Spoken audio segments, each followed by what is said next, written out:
Hola, ¿qué tal? Mi nombre es Andrés Ramírez Martínez y yo les voy a exponer acerca de las úlceras por presión.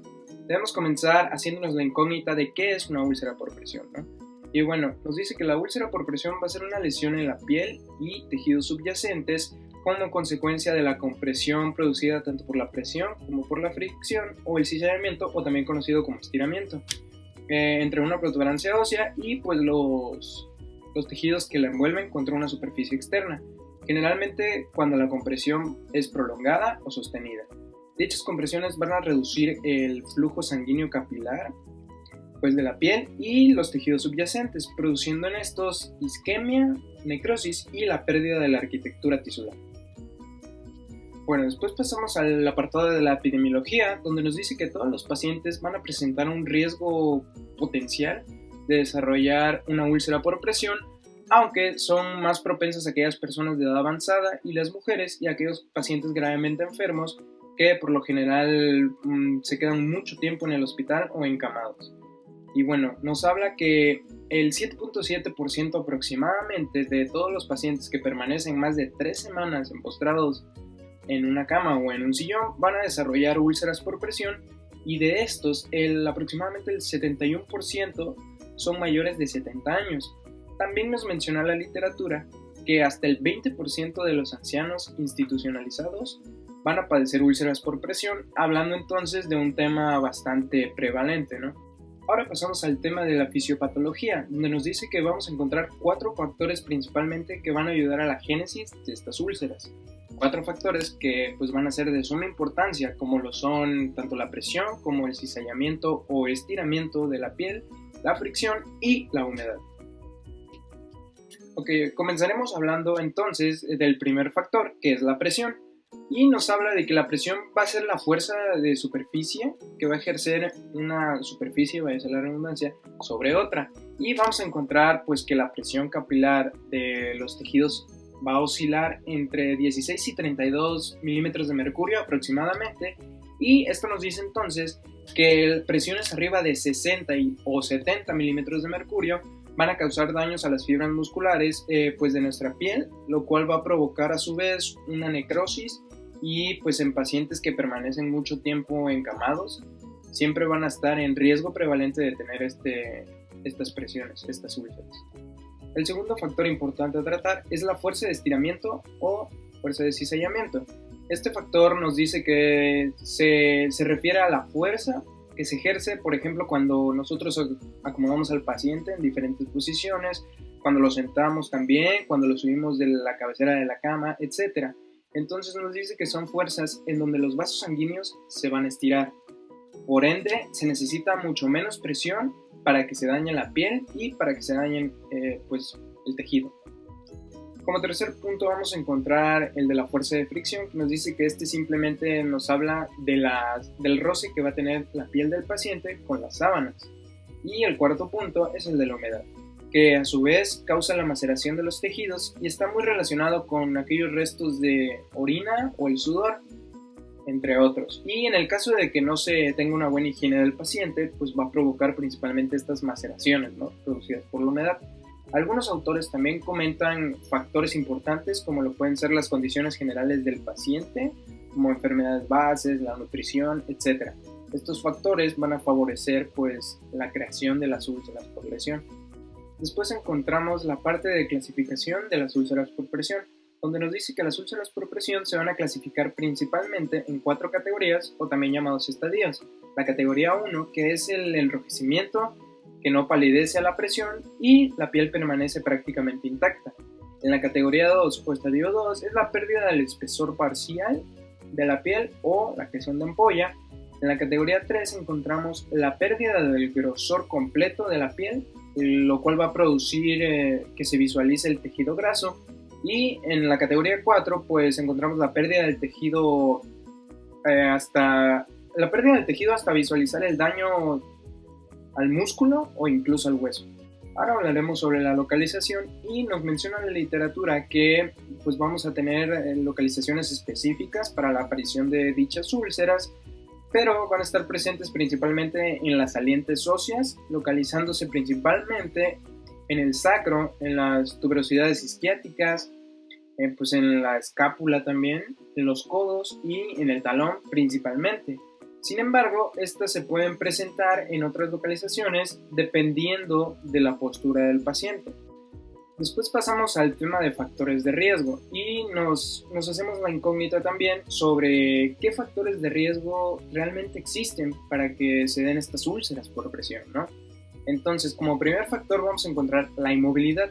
La inmovilidad muchas veces está relacionada con otras enfermedades de base, como patologías musculoesqueléticas, la artrosis, artritis, enfermedades vasculares, etcétera, ¿no? Y también todo esto hace que el paciente se mantenga inmóvil en cama durante mucho tiempo, lo cual va a favorecer la formación de dichas úlceras. Otro factor importante que encontramos aquí es la edad, que como se mencionó anteriormente, las personas de edad avanzada o adultos mayores van a ser los más propensos a padecer estas úlceras, ya que con el tiempo el tejido, o más bien la piel, pues va perdiendo algunas facultades que la hacían más resistentes para no desarrollar este tipo de úlceras, y pues la piel se vuelve menos elástica también y las fibras musculares resisten menos en las presiones que se lleguen a ejercer sobre estas. También encontramos el patrón vascular que pueden ser como las enfermedades arteriales periféricas y pues también las desencadenan, ¿no? También son factores importantes para la desencadenación de estas úlceras. También encontramos la mala nutrición en los pacientes, que pues el paciente no está bien nutrido o que presenta deficiencia en vitaminas como la vitamina C. Y pues por último, también encontramos aquellos factores que pueden ser psicológicos, ¿no? Aquí entra pues la depresión o la ansiedad, ¿no? Que el paciente puede tener, provocando en que no quiera pararse del lugar en donde está y que solamente quiera estar acostado en cama. Después pasamos al tema de la evaluación y la detección de las úlceras por presión. En nos dice que el manejo de estas úlceras va a iniciar con una evaluación integral, considerando pues tanto la condición general de nuestro paciente como la identificación de los factores de riesgo que pueden ser reversibles, los cuales van a favorecer la formación pues de estas úlceras, y la evaluación clínica de dichas úlceras. Una evaluación pues del estado de la piel nos va a ayudar como un indicador temprano, menciona la literatura, de daño tisular, por ejemplo presencia de eritema, de calor local, el edema y entre otras cosas que suelen ser factores que nos van a indicar de un inicio, que se está tratando de un inicio de una úlcera por presión. Ahora bien, pasamos al tema de las recomendaciones para la evaluación de una úlcera. Y nos dice que se recomienda que la evaluación de una úlcera incluya principalmente longitud, anchura y profundidad de dicha úlcera. También la presencia de fístula o tejido necrótico y exudados. También la evidencia de curación como presencia de tejido de granulación. También nos menciona la literatura, específicamente las guías de práctica clínica, que se necesitan fotografías secuenciales de las úlceras, ¿no? Para que puedan llegar a ser de utilidad. También se necesita la temperatura, presencia de edema, identificar si existe o no existe presencia de edema y pues los cambios en la consistencia del tejido afectado. También debemos hablar de la presencia de aquellos signos locales. Las infecciones por úlceras por presión pueden presentar signos locales como lo son el calor, el eritema, el dolor, el exudado purulento o la fetidez. Ahora pasamos a la escala de valoraciones. Nos dice que en las escalas de valoraciones van a existir más de 40 herramientas que nos van a ayudar en la evaluación de riesgos de úlceras por presión. Actualmente las más utilizadas son tres y son las de Norton, la de Braden y la de Waterloo. Y nos menciona que todos los pacientes deben ser evaluados mediante escalas de valoración de riesgo lo antes posible, como un máximo aproximado de 8 horas después de su ingreso hospitalario, y esto se realiza con el objetivo de identificar a aquellos pacientes con riesgo de generar una úlcera por presión. Ahora pasamos a la escala específicamente de Braden, que nos menciona la guía de práctica clínica que esta es la más utilizada actualmente y nos dice que se recomienda la utilización de dicha escala para identificar a aquellos pacientes que tengan un riesgo de desarrollar una úlcera por presión, debido a su mayor difusión y su fácil empleo, pues esta a su vez utiliza 6 subescalas que son la percepción sensorial, la actividad y la movilidad. También valora la humedad, la nutrición y pues la fricción y cizallamiento. Y nos dice, bueno, más bien nos habla que dicha escala va de 6 a 23 y la gradación de riesgos de la úlcera va de la siguiente manera. Ahora pasaremos al tema de tratamiento, pero más específico. Como primer tratamiento específico encontramos los ácidos grasos hiperoxigenados, que bueno, en la definición nos dice que van a ser, nos vamos a referir más bien a varios aceites que van a facilitar pues la renovación de las células epidérmicas, aumentando la resistencia en las zonas de riesgo. Y en sus indicaciones nos vamos a topar que como principal indicación encontramos la prevalencia, ya que se pueden utilizar pues como tratamiento de una úlcera de primer grado, y nos dice que no se deben aplicar en zonas de incontinencia. Y en los nombres comerciales las podemos encontrar como Corpitol o Mepentol también. Ahora pasamos a un tema bastante importante, que es el del cuidado de la úlcera por presión, y nos dice que la limpieza de la úlcera por presión debe incluir cuidados generales como principal punto, y pues en nos habla de un alivio de la presión sobre los tejidos ulcerados, la prevención también de la aparición de nuevas lesiones, un soporte nutricional también entraría en esta parte, y el manejo adecuado del dolor. También encontramos los cuidados de las lesiones, que nos habla de una limpieza de la úlcera, un mantenimiento de la higiene del tejido ulcerado, desbridamiento y pues también el tratamiento de la infección de la úlcera. También se recomienda mantener siempre la piel limpia y seca. Y ahora los cuidados dentro del hospital nos dice que la primera intervención es la irrigación con agua estéril o pues también con solución salina al 0.9%.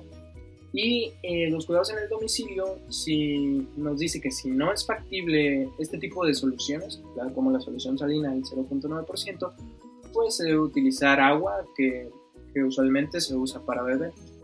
Ahora pasamos al tema de cuidados de la úlcera, pero dividido en categorías.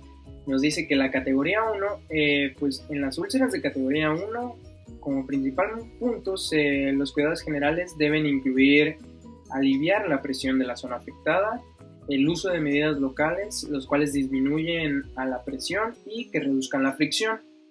Y ahora en la categoría tanto 2 como 3 y 4, nos dice que deben incluir la limpieza de la úlcera, el desbordamiento del tejido necrótico, del tejido necrosado, y una aplicación de un material protector terapéutico, el cual prevenga la infección bacteriana. Después nos habla del tratamiento de una úlcera por presión, donde nos dice que dicho tratamiento se debe comenzar con una correcta limpieza. Esto quiere decir que se debe utilizar las sustancias adecuadas o las herramientas adecuadas para la limpieza diaria de una úlcera. Las úlceras se deben limpiar principalmente con jabones quirúrgicos, de preferencia, solución salina al 0.9%, como lo mencionaba anteriormente, y el uso de algunos antisépticos locales también ayuda a la limpieza de dichas úlceras, y pues se debe comenzar limpiando de 1 a 2 veces por día la úlcera. Y al hablar de úlceras de grado 3 o 4 que están infectadas o con mucha secreción purulenta, pues se debe realizar una desbridación. Bueno, ahora en el tema de la desbridación nos dice la literatura que se puede realizar de diversas formas, pero la principal o la más factible, por así decirlo, es la desbridación quirúrgica, ya que la cual se recomienda en presencia de necrosis externa, celulitis o fluctuaciones de los tejidos. Y nos dice que dentro de los principales objetivos de las técnicas de desbridamiento vamos a encontrar tanto el remover como disminuir y el estimular. Remover nos indica que hay que remover tanto tejidos necróticos como aquellos tejidos infectados. En la parte de disminuir encontramos que es esencial disminuir los riesgos de infección o el exceso de humedad y pues el olor. Y en la parte de estimular, debemos estimular la curación de la herida. Y después pasamos a la parte de la prevención, que nos dice que la prevención se va a subdividir en 4 puntos importantes, que van a ser una terapia postural, también una superficie, la higiene y la nutrición de nuestros pacientes. Bueno, como primer punto y lo principal en una prevención es una buena terapia postural, lo cual más que nada nos habla de mover a nuestro paciente por lo menos cada 2 horas y no importa si nuestro paciente está o acostado o sentado, existen diversas posturas las cuales nos ayudan a que el impacto del tejido, pues el impacto de la presión sobre los tejidos más bien sea menor, y pues esto se hace con la finalidad de que los tejidos del cuerpo no estén expuestos a presiones tan altas. Después encontramos la superficie, que en esta más que nada nos habla de conseguir colchones, tanto pueden ser de aire, de agua o incluso de presión, para reducir considerablemente el impacto de la piel contra las superficies duras. También encontramos el punto de la higiene, que pues nos dice que la higiene debe ser muy constante y sobre todo si el paciente presenta algún tipo de incontinencia, ¿no? Como la incontinencia urinaria, ya que la humedad va a provocar pues maceraciones en los tejidos y, como lo mencionamos anteriormente, esto a su vez pues provocan las úlceras con mayor facilidad.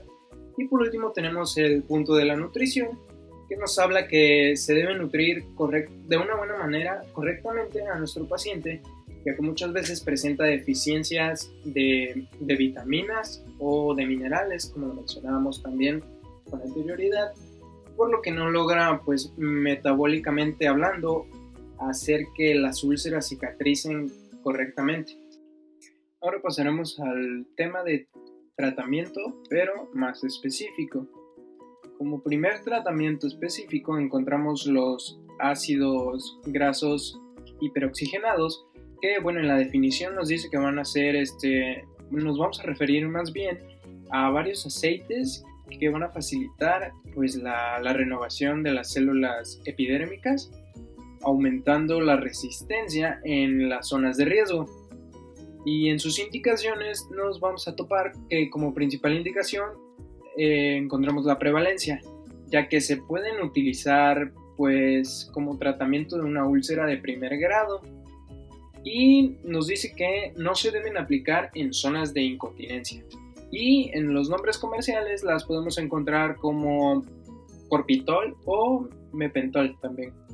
Como segundo tratamiento específico encontramos las pomadas óxido de zinc, que nos dice que van a ser cremas de barrera de óxido de zinc que van a actuar protegiendo la piel de los agentes tanto químicos como mecánicos e infecciosos. Y nos dice que en sus principales indicaciones que se debe aplicar en la piel seca e irritada por secreciones corporales, las cuales van a estar producidas por la incontinencia o por una úlcera por presión de alta exudación. Y nos dice que al retirar el producto se debe evitar a toda costa friccionar agresivamente. Y en los nombres comerciales los podemos encontrar como Eriplast y Conven. Y por último entramos a la parte de las complicaciones, que nos menciona la literatura que las complicaciones se pueden dividir en 2 formas principalmente, que son en las complicaciones primarias y las complicaciones secundarias. A su vez, las primarias se van a subdividir, por así decirlo, en 2, en locales y en las sistémicas. Y pues al hablar de las locales nos referimos a las originadas más que nada por la progresión de la necrosis, llegando a afectar las articulaciones, creando fístulas y hemorragias graves en el paciente. Dichas infecciones se deben sospechar en toda úlcera de grado 3 y las úlceras de grado 4, y en las superficiales pues como enrojecimiento de la piel en las zonas que rodean la úlcera o la superación de la herida. También la osteomielitis. La osteomielitis se debe sospechar ante el sepsis, también ante leucocitosis sin otra causa o con un BCG mayor o igual a 120 milímetros de mercurio. Y también encontramos que en las sistémicas, por otra parte, se deben destacar la anemia, la sepsis, la endocarditis, el tétanos y las complicaciones por un mal manejo de un tratamiento. Y a su vez encontramos las complicaciones secundarias, que algunas pueden ser de origen económico, como la mayor estancia en los hospitales, el permanecer mucho tiempo en un hospital, empotrado o encamado, y el aumento en el costo asistencial, así como también el retardo en la reparación de la úlcera y la rehabilitación de dicha úlcera. Muchas gracias.